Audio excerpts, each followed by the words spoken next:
Hey guys, welcome back to the channel. My name is Kelly Troutman and I am a certified hand therapist and I'm no longer bored in quarantine, baby. I don't know if I should say it like that. I'm still bored in quarantine on the weekends, but if you are new here, little backstory.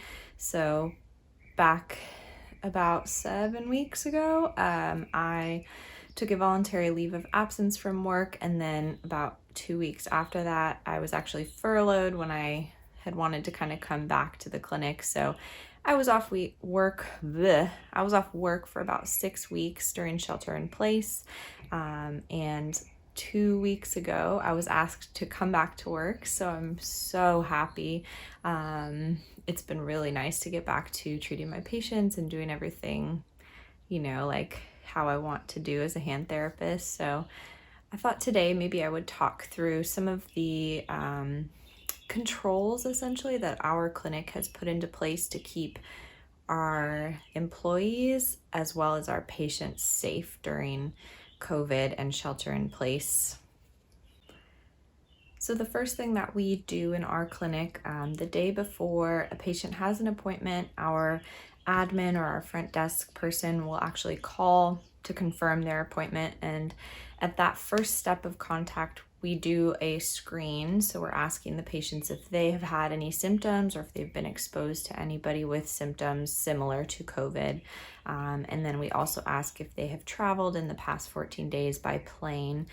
So if they say yes to any of those questions, obviously we would have them reschedule. If they've been sick at all, if they've had any symptoms, if they've been exposed to anybody with symptoms, or if they've traveled, we reschedule the appointment.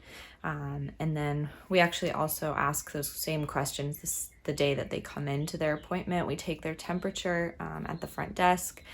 We ask the screening questions again, make sure that they haven't had any symptoms or been exposed or potentially exposed. And then we have every patient wash their hands as soon as they come in, sign in.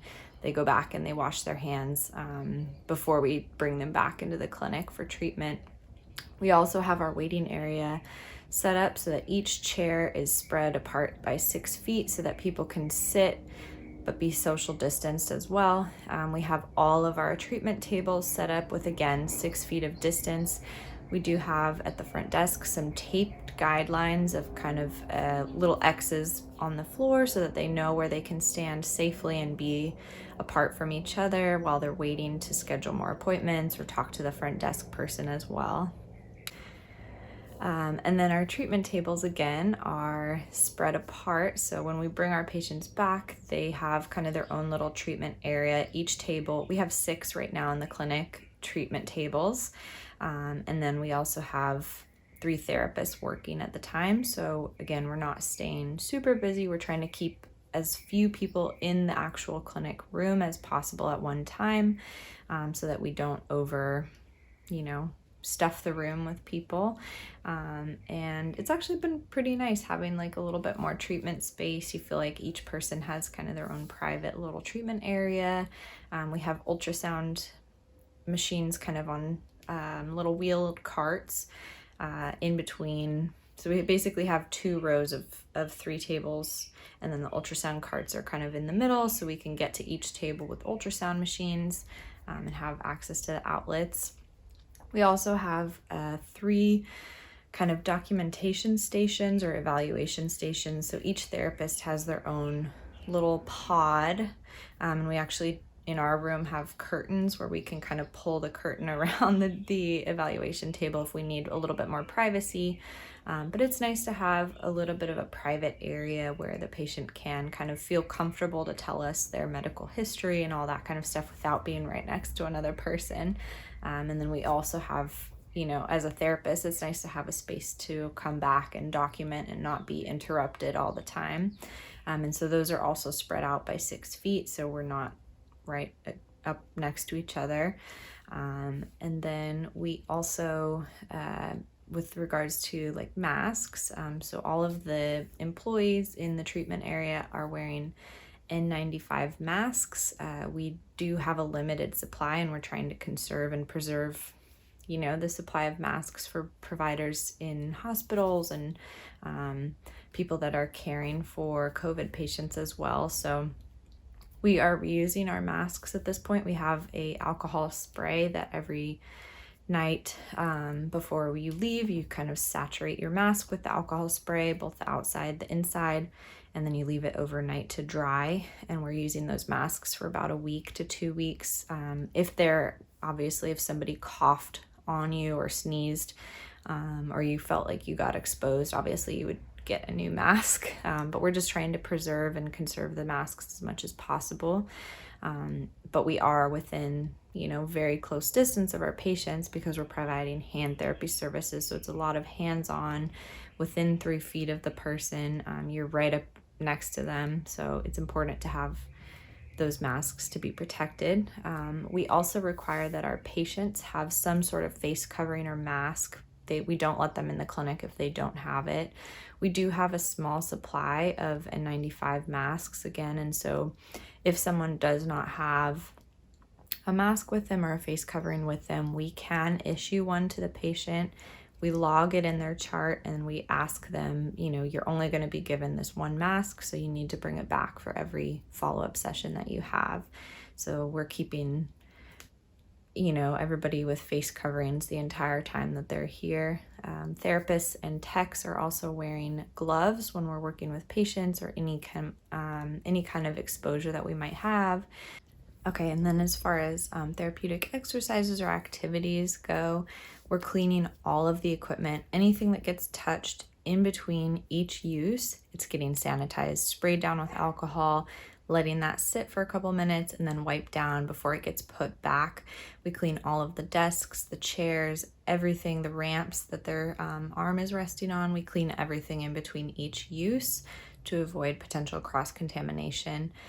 Pretty much all of the exercise equipment that we have is able to be cleaned. The biggest thing is theraputty. Obviously, you can't sanitize that or clean that in any way. So if it's necessary that a patient needs to do exercises with theraputty, we're giving the patient a pair of gloves so that they can do their exercises and keep their hands clean. We are also kind of expanding our services and trying to really encourage people to have telehealth visits or teletherapy visits. That's an option that we are offering through DoxyMe. So it's something that not a lot of our patients are using at this time, but over the next few weeks, I'm assuming as California continues to be under shelter in place, I'm assuming that more and more patients may be interested in that. I'm also trying to give thorough home exercise programs and really trying to encourage and empower the patients to participate in these exercises at home.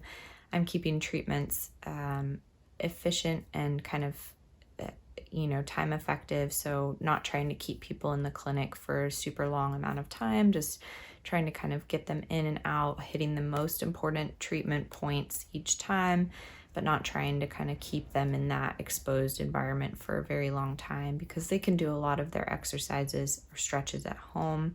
As long as we review them, we kind of encourage them, give them instructions for what to do, then we can kind of help them do what they need to do at home when they're less exposed or there's less risk of being exposed. I should also mention too, so our patients are getting their temperatures read at the beginning of their treatment session, but we also do that for our employees as well. Before you clock in, you get your temperature taken and you are screened the same way that the patients are. So you're asked if you have fever, cough, any of the symptoms, if you've been exposed to anybody with the symptoms of COVID, and then if you've traveled obviously on a plane for the last 14 days. So we're being pretty careful about it, which I think everyone has to be right now. I think that our clinic is actually doing a pretty decent job of staying safe and of keeping our employees and our patients safe as well. So I feel like we're doing the best that we can. And obviously things are changing all the time. And we're just trying to do the best that we can, make sure that our patients are getting the care that they need. People are going to not be able to wait forever to have their surgeries or to have, their treatment. If you have hand pain in any capacity, form, or nature, it is going to be very debilitating. It's going to take an impact on your daily life. And so You can sometimes wait it out for a little while, but eventually it's going to impact your life in a negative way. So it's really nice being able to be back in the clinic and being able to provide the care to the patients that need it. So I'm really, really thankful that, our management has implemented all of these processes for us to be able to stay safe and provide care to our patients and keep everyone healthy and safe as well. So I hope you guys enjoyed this video. I know it was a lot of talking. If you have questions or comments, or if you have anything that you've done in your clinic that you think might be helpful for us to let me know in the comments. I love to kind of hear what you guys are doing, or any advice that you have for how we can stay safer and treat our patients in a better way during these totally unforeseen circumstances. Thank you guys so much for watching, and I hope you are staying safe and healthy. Have a good day.